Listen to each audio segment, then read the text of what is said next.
नमस्कार। अखेर त्या 4 आरोपींना 24 फेब्रुवारीपर्यंत पोलीस कोठडी।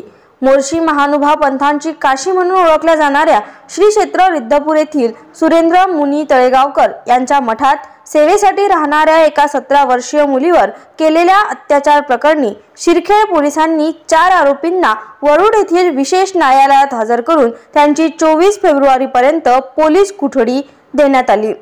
1 जानेवारी 2024 पासून एक 17 वर्षीय मुलगी व तिची मावशी तसेच मामासह सुरेंद्र मुनी तळेगावकर यांच्या मठात त्यांची सेवा करण्याकरिता राहत होती।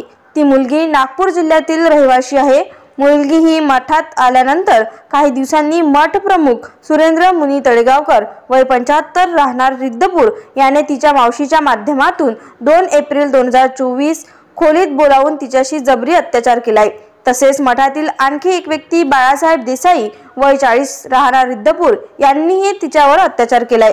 नेहमी अत्याचार होत असल्यामुळे त्रस्त होऊन पीडित मुलीने या घटनेची तक्रार शिरखेड पोलिसात दाखल केली। पोलिसांनी तिची तात्काळ वैद्यकीय तपासणी केली असता तिला 8 महिन्याची गर्भधारणा झाल्याचे तपासणीत आढळून आले। या प्रकरणी 19 रोजी मठाप्रमुख सुरेंद्र मोदी तळेगावकर, बाळासाहेब देसाई व पीडित मुलीची मावशी या 3 आरोपींवर गुन्हा नोंद करण्यात आलाय। रात्री 12 वाजता पीडित मुलीचा मामा यांच्यावर सुद्धा गुन्हा दाखल करण्यात आलाय। या 4ही आरोपींना पोलीस कोठडी देण्यात आली असे शिरखेडचे ठाणेदार सचिन लुले यांनी सांगितले। ब्युरो रिपोर्ट जितेंद्र श्रीनाथ, तालुका प्रतिनिधी मोर्शी।